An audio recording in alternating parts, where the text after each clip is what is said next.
Hello, Bill. Good morning, Matt. Welcome to the DMZ, everybody. Bill, I saw a Facebook picture of you looking like a young Jeff Spicoli. I guess that's sort of right. I mean, I wasn't a surfer guy.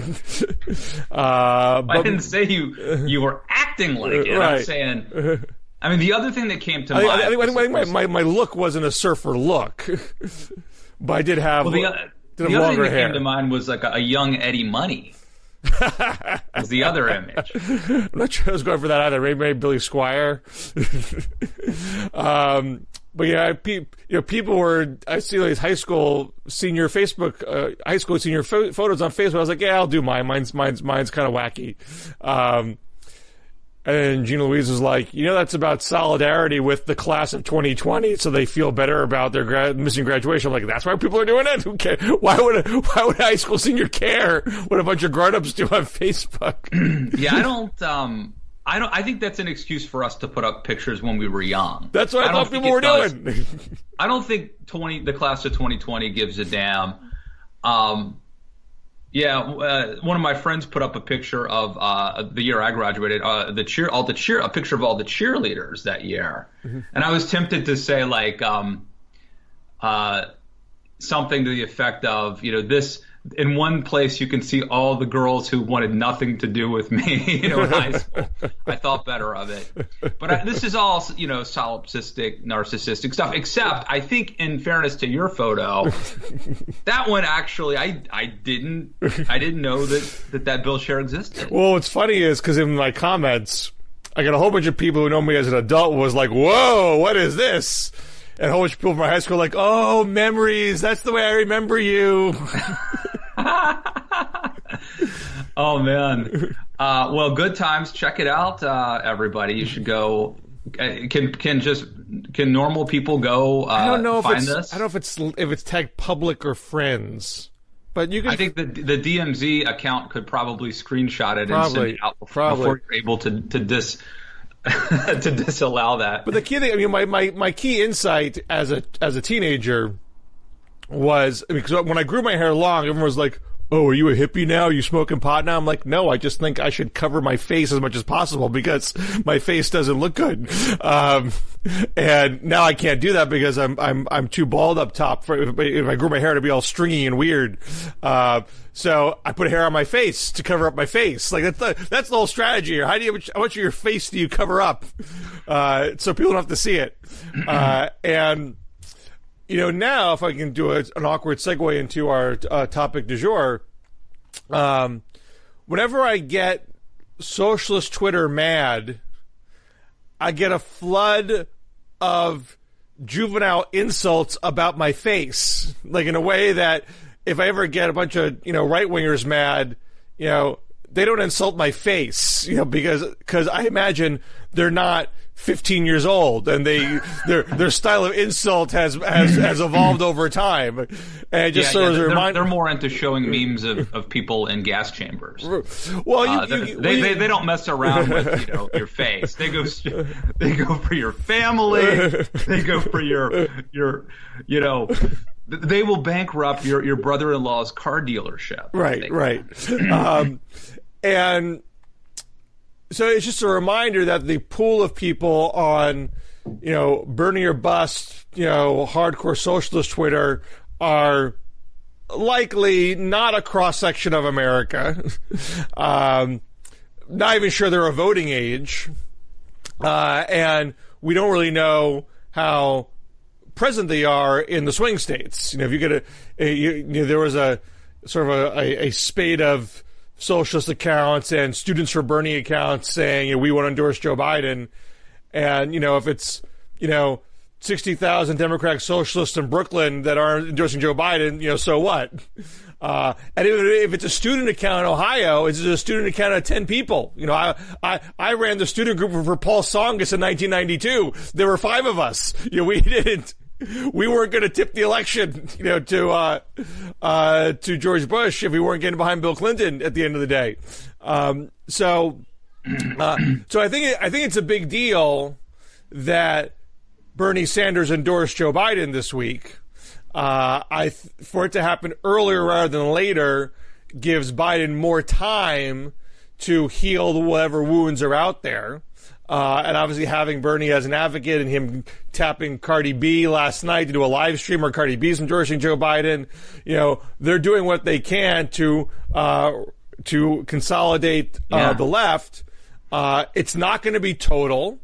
There's going to be people we've already seen people who are refusing to come along.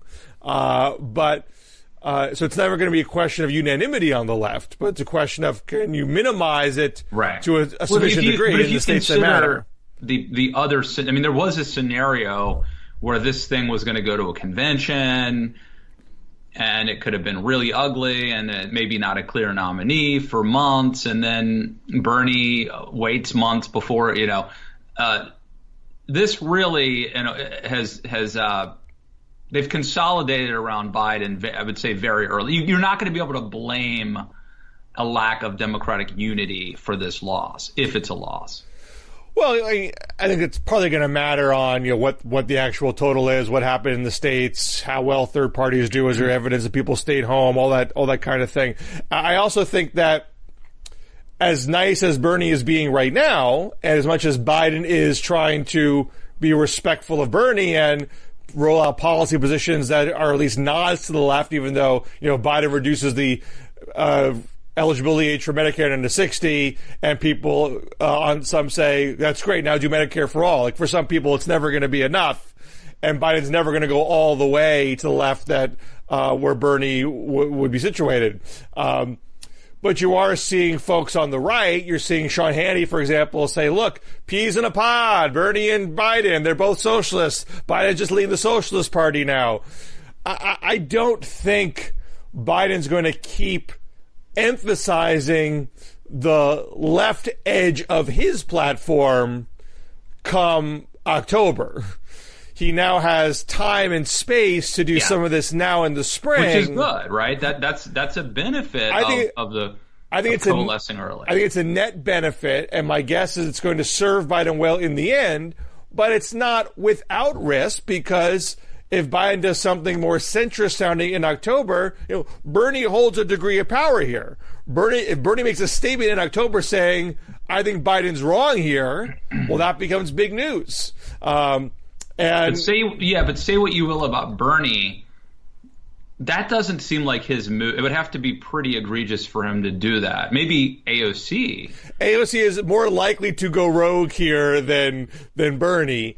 AOC has always said she'd vote for the nominee, but she hasn't done the endorsement.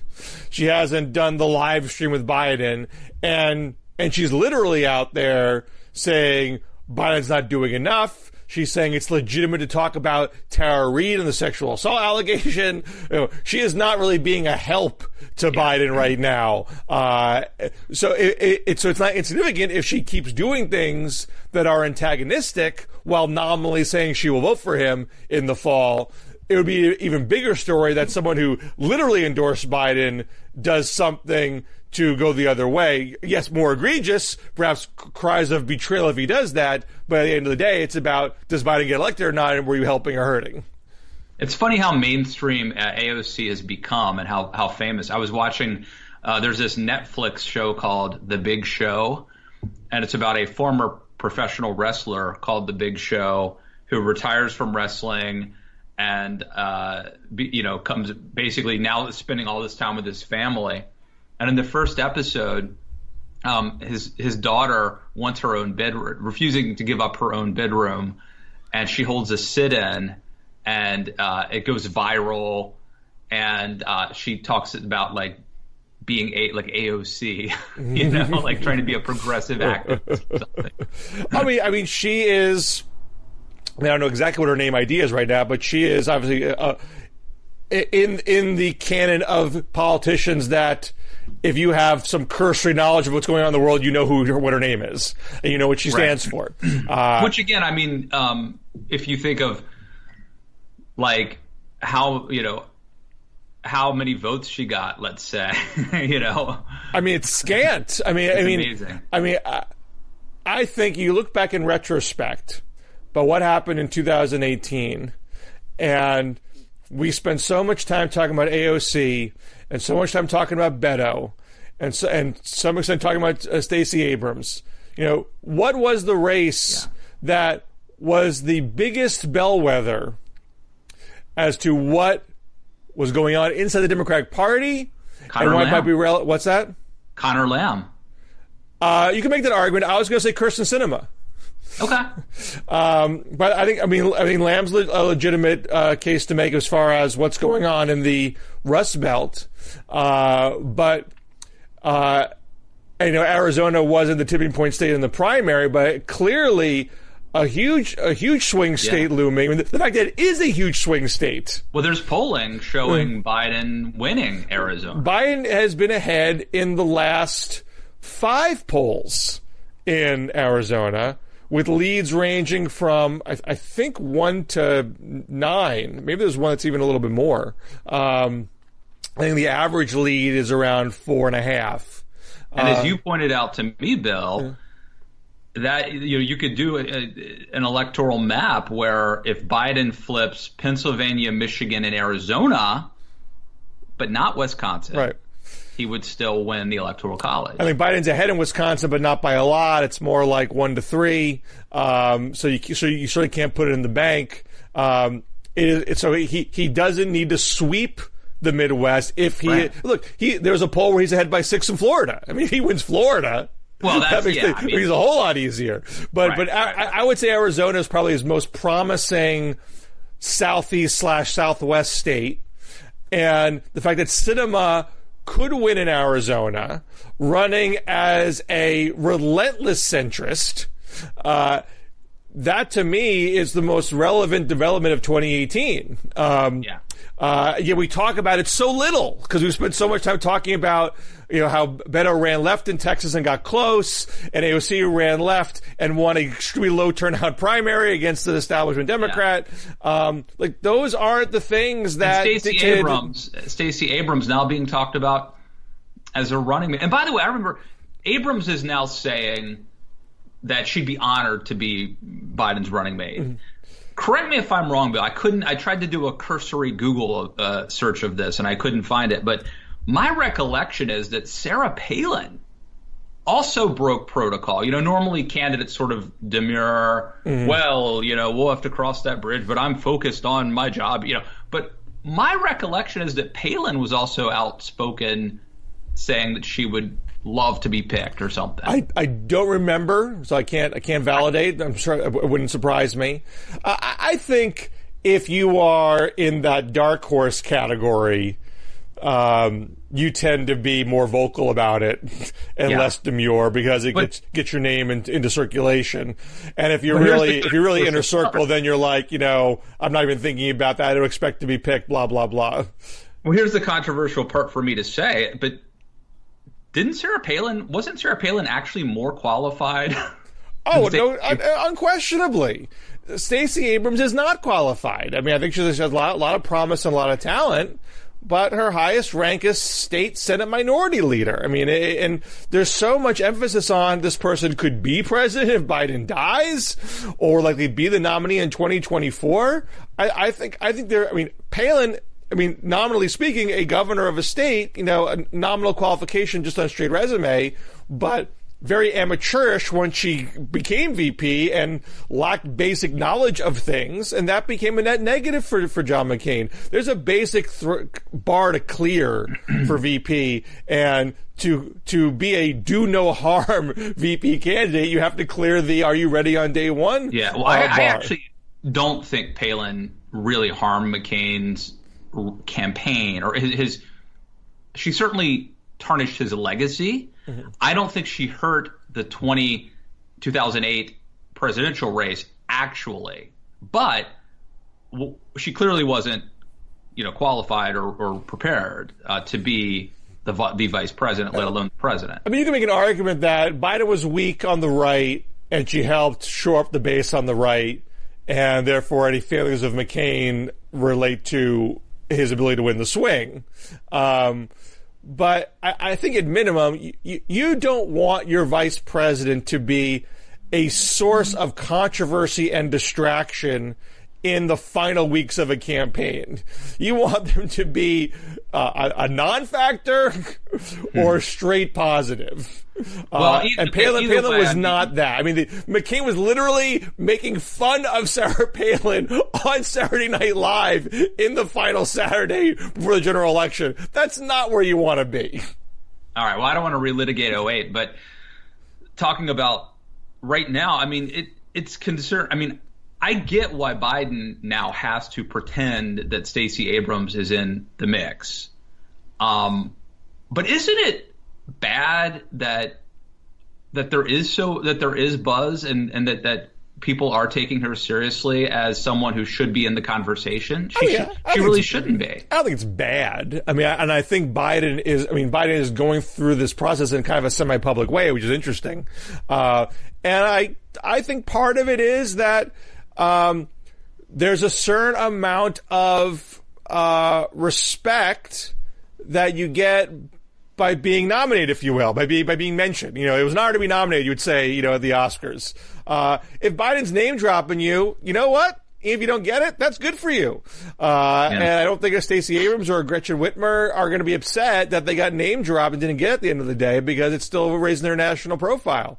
Now, you have in the Times today an op-ed written by someone at Center for American Progress making a case for Stacey Abrams, which, number one, this is the main point, but I tweeted this last night. I'm just shocked that it got through the fact-checking process. It said in the op-ed, Biden lost every state to Bernie Sanders with Latinos, and that's just factually untrue. I mean, the article literally links to the trove of exit polls at CNN where you can find, you do it yourself. Biden won with Latinos in North Carolina, one with Latinos in Virginia, even one in Arizona. You know, I think, again, big state here.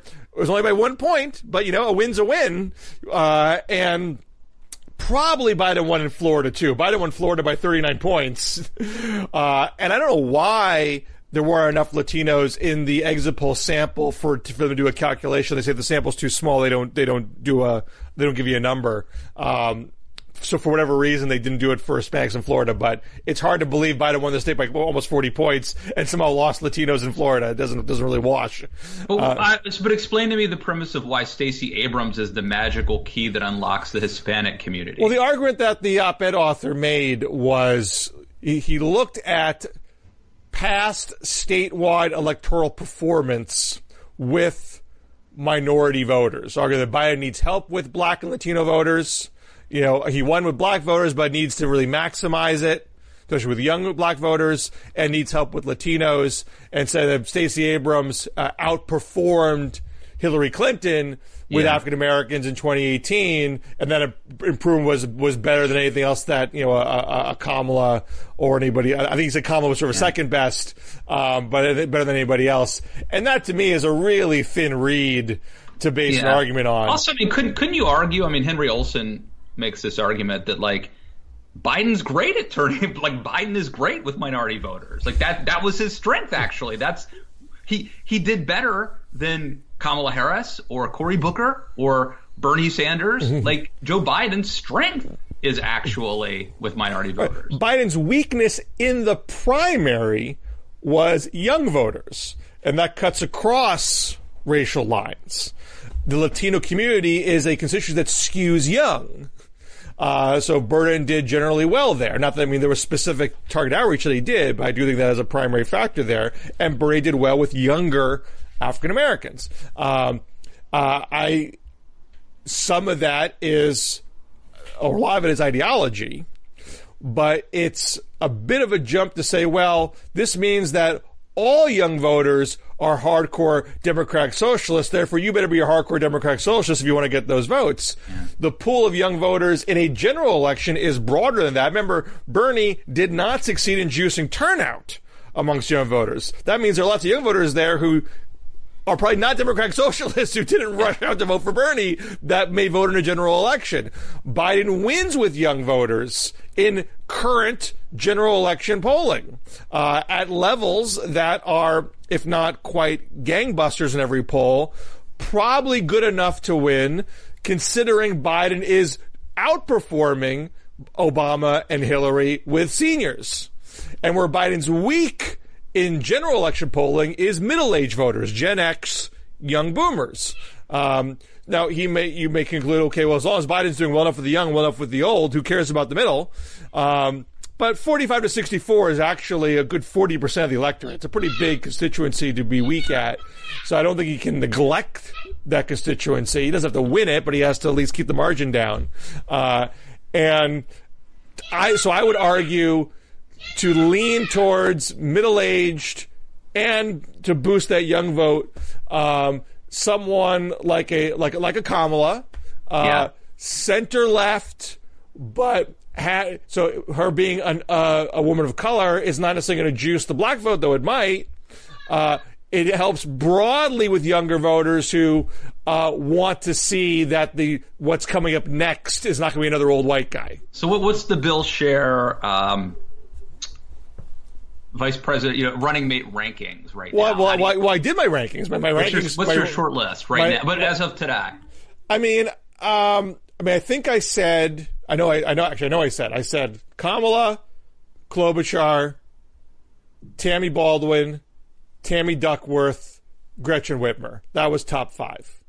Has that changed, though? I think I might move up the governor of Michigan a little bit. You could move up Whitmer. I do think, one, Whitmer has got a lot more national attention.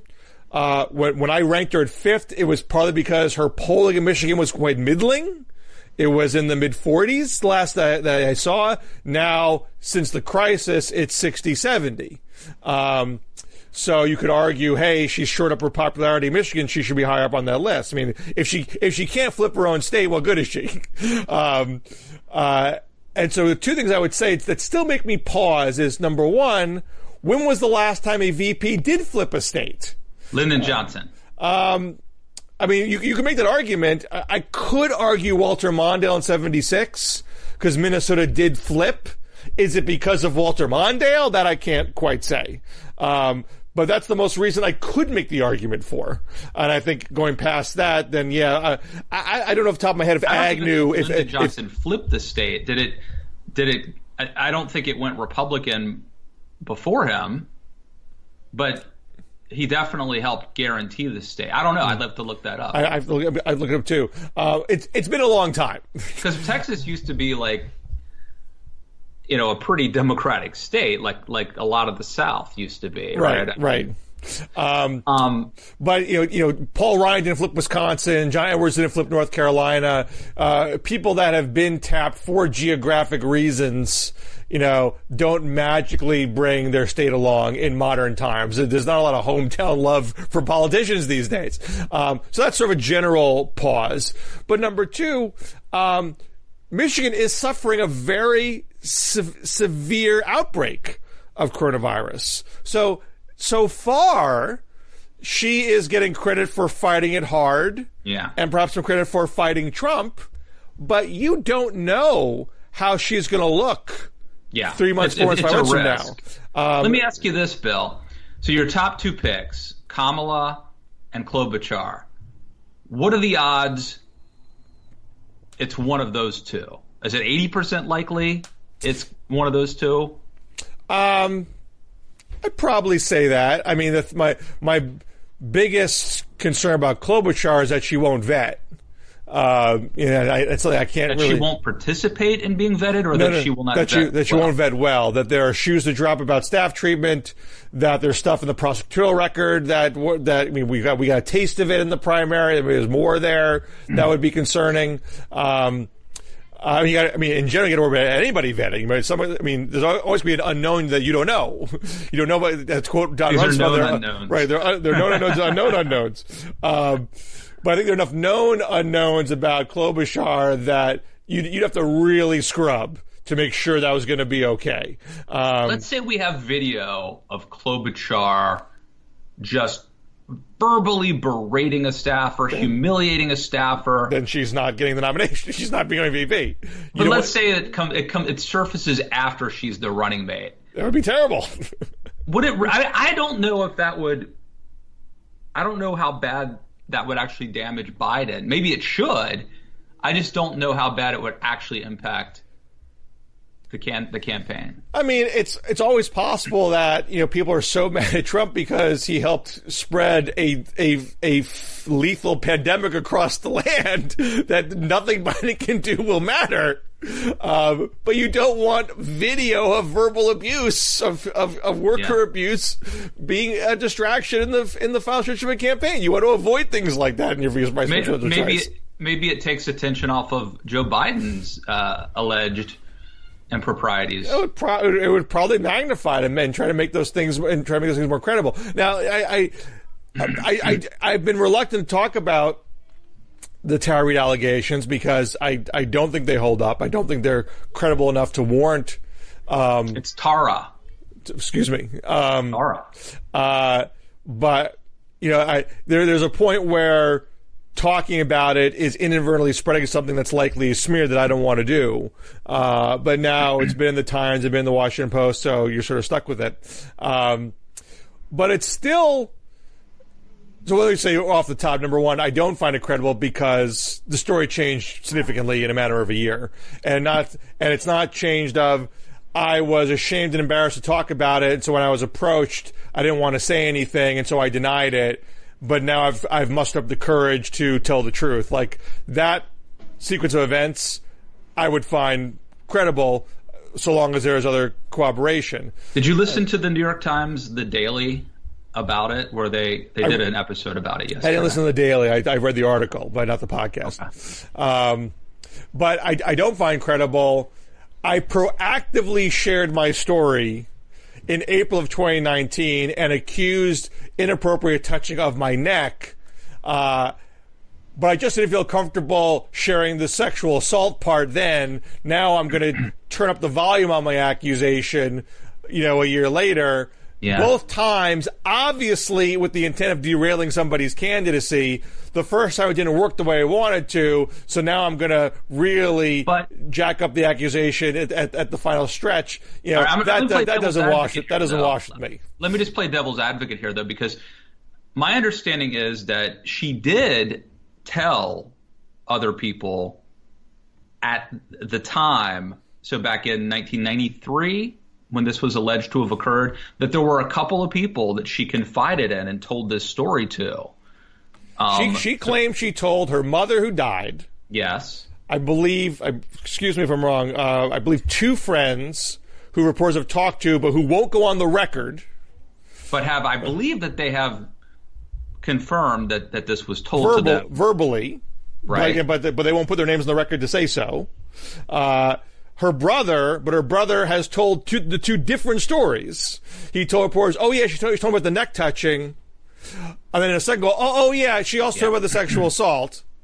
And she claims she told 3 members of Biden's staff by name, and each of those 3 said, no, she didn't tell me. So that's true. Yeah, that's true. So the net of all that to me is very we also know she was removed from her role as being an intern coordinator abruptly. The interns don't know why. But the human resource director doesn't back that up.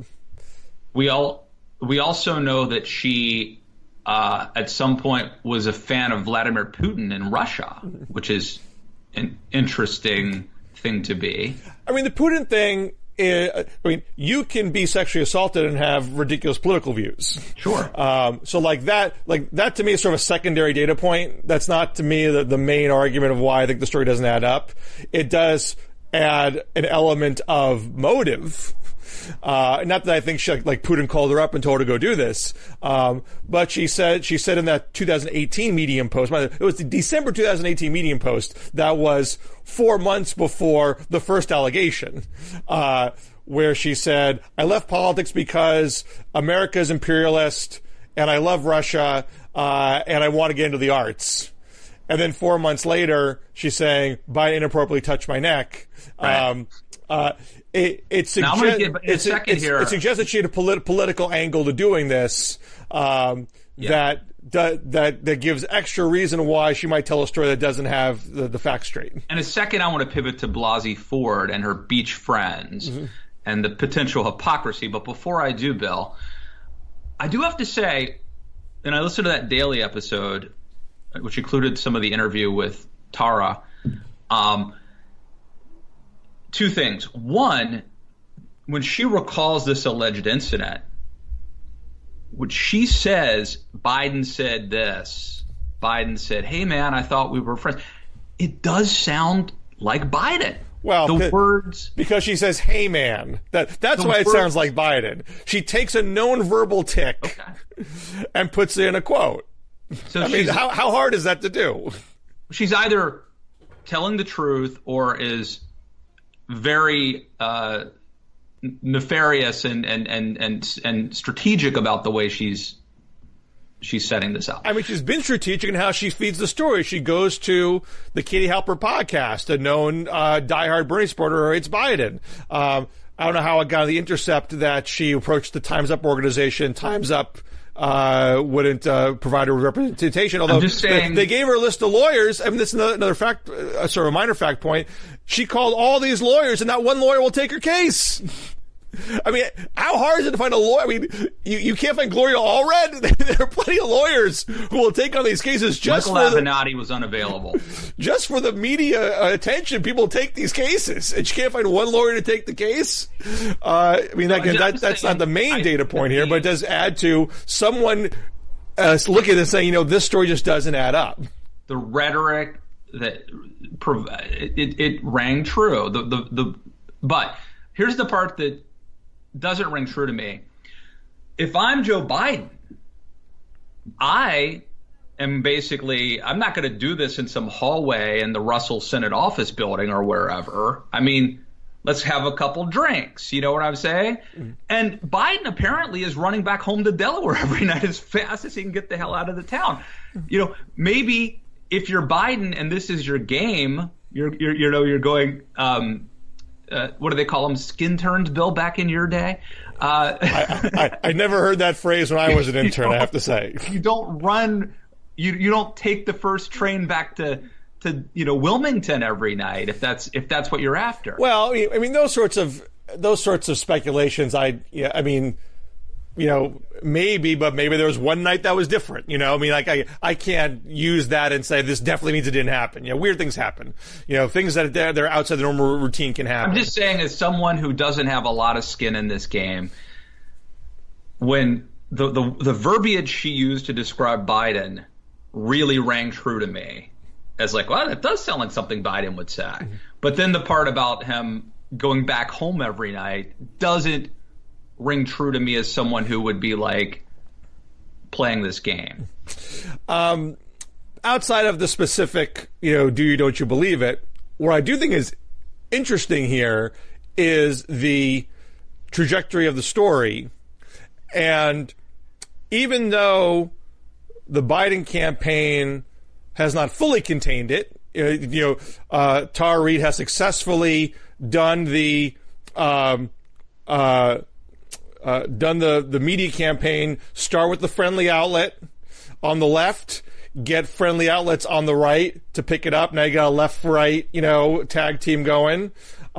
Keep that drumbeat going on social media until eventually someone in the mainstream media feels like, I got to cover this because it's a story. So they pulled that off.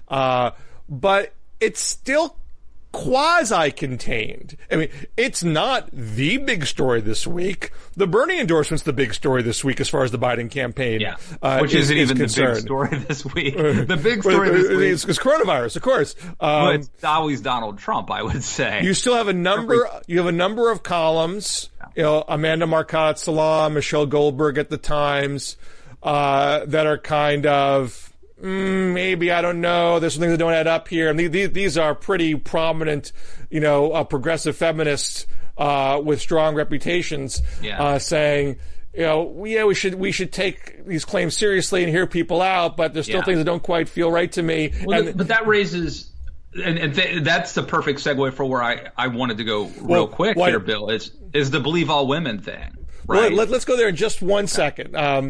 But the story seems to be more in the space of why isn't the media treating this, like, Blasey Ford, like Kavanaugh, right. like Al Franken, like other Me Too things.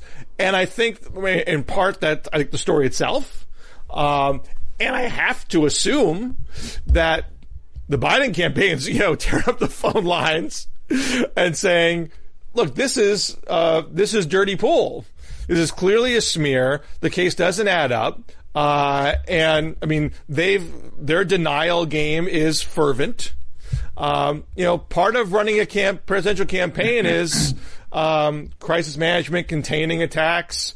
People criticize John Kerry how he handled the Swift boats. People criticize Hillary Clinton how she handled the email thing. It's a little bit early in the process, but it would seem that the Biden campaign is successfully keeping this damage limited.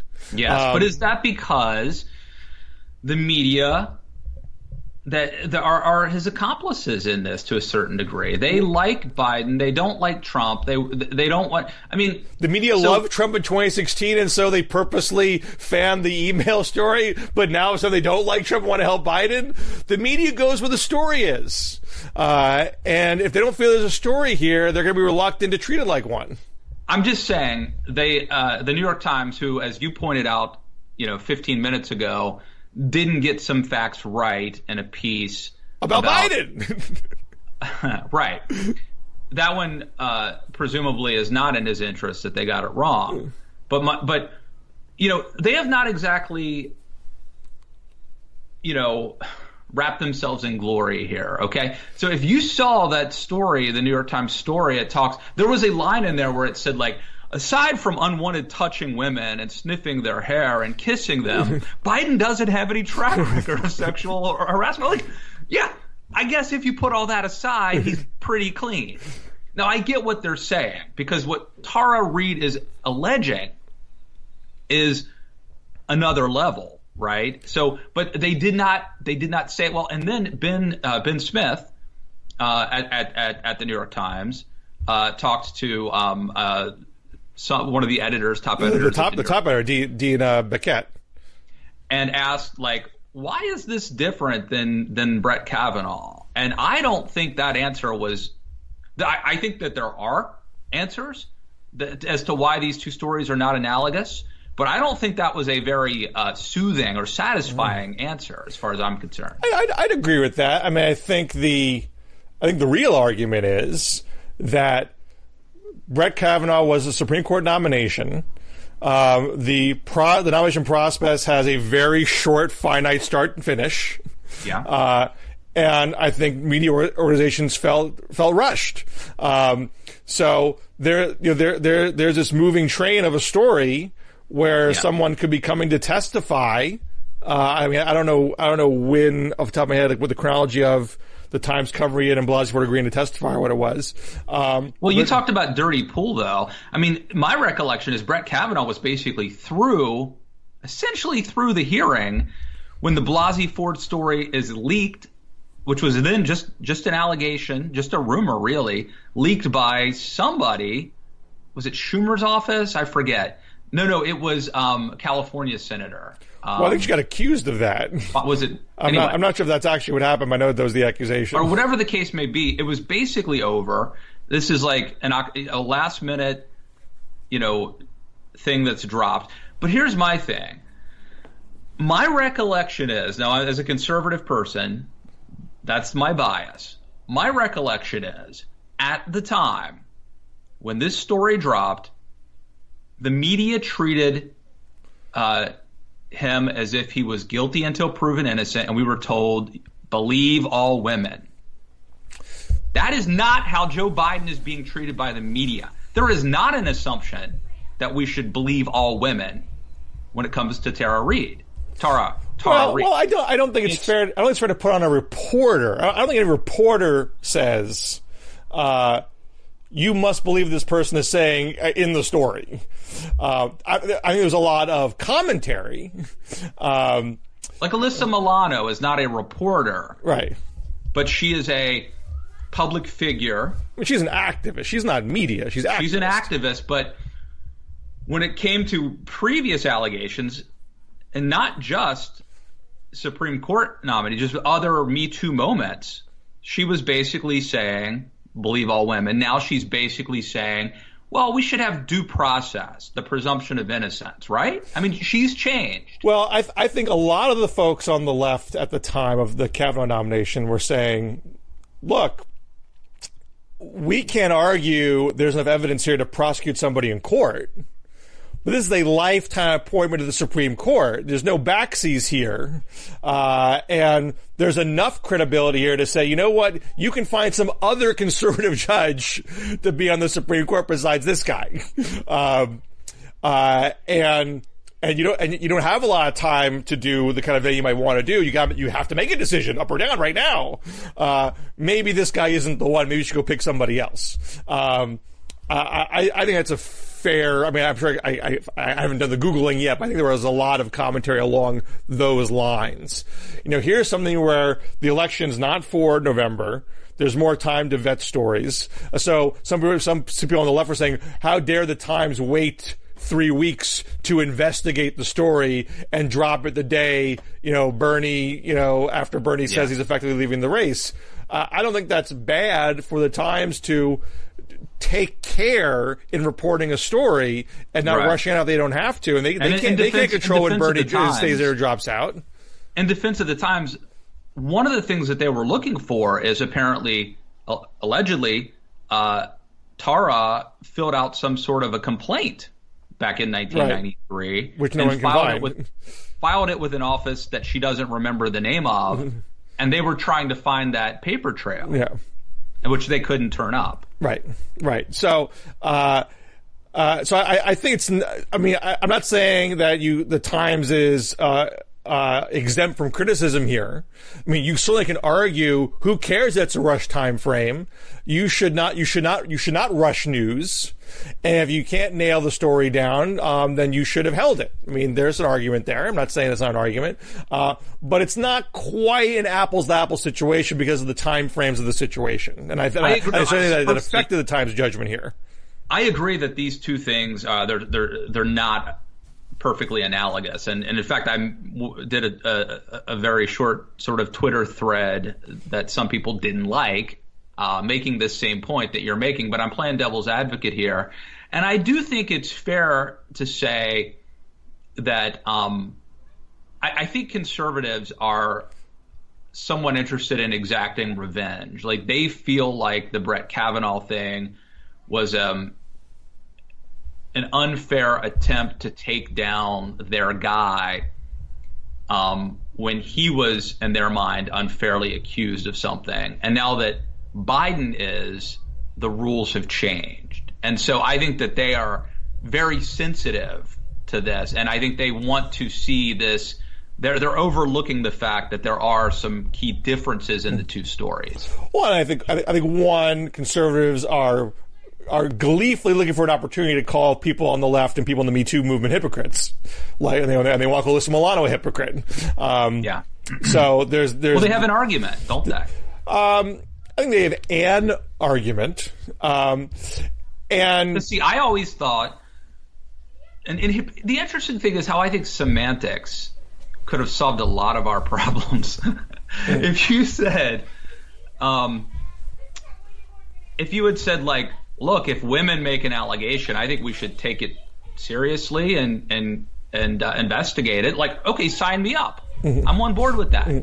When you say believe all women or believe women, then that's a problem, because you don't believe automatically anybody who makes an accusation. That's not who we are. So maybe in the process of trying to create a pithy bumper sticker slogan, the left has actually boxed themselves in and have I think created the potential for being called hypocrites. Well, I mean, there's two prongs here, if you will. I mean, the initial Me Too movement was not partisan. There are people left that were perfectly happy to take down Al Franken. Some people were really mad that Al Franken got taken down, thought that was unfair. But there's some people left that said, so what? So what if Al Franken goes down? So what if Anthony Weiner goes down? I mean, Weiner was not quite a Me Too thing, but there are definitely people saying that we need a clean house. I mean, there are people who are saying, Bill Clinton didn't get what he deserved on the left. who Monica Lewinsky got wrong, and Bill Clinton should be drummed out of polite society. There are people on the left that say that in the Me Too movement. And there are folks that said, I can't remember any individual name at this point, I don't want to put this into everybody's mouth, that said, look, we can't know if every allegation is correct, but if there is a degree of overcorrection here for the greater good, that women are at first not put through the ringer and be publicly humiliated for making these allegations, because the vast majority of the time they are telling the truth, and there are plenty of perpetrators of sexual misconduct who are getting away with it. If we can change the culture here so that doesn't happen as much anymore, that is a net positive of this movement. That's what we want to achieve. Where the whole issue gets complicated is we have a legal system based on presumption of innocence. We have a legal system that has a very high bar for conviction that is hard to achieve in a crime that very rarely has witnesses and corroboration. So how do you balance those two tensions? So when it comes down, and now you have the extra complication in a case like Kavanaugh and Biden, when allegations are coming out that are obviously timed for political reasons. I believe Blasey Ford, but it's obviously the case that she spoke up because she's trying to stop Kavanaugh's nomination. It didn't come up before then. That's going to make some people pause. Why are you doing this now and not before? And that's why people are going to ask that about Reade versus Biden today. So I don't think it is hypocritical for Alyssa Milano to say, you know what, due diligence and investigation is not, should not be incongruous with respecting women and giving their stories a fair hearing.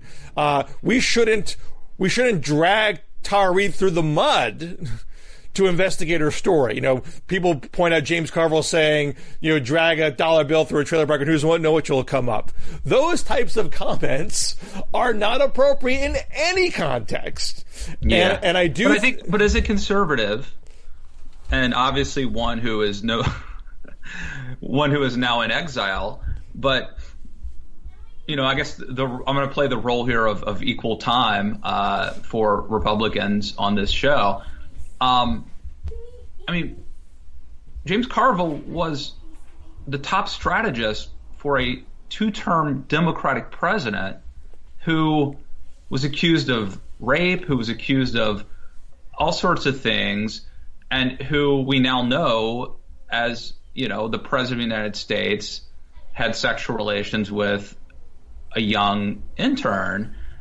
And here you have his top strategist, saying, I think it was you dragged, was it a $20 bill, a $100 bill? I forget the exact denomination. Trailer park. Right. And that's a Democrat who was celebrated by feminists and progressives. And now you have a Democrat, once again, Joe Biden, who is accused of something, certainly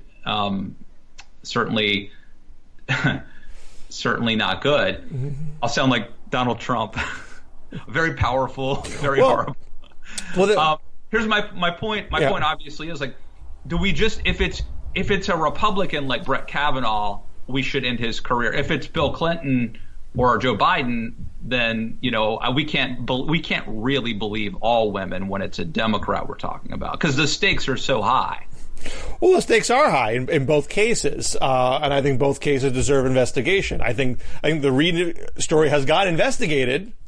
I think it's got investigated respectfully. I don't think anyone in a position of power has been.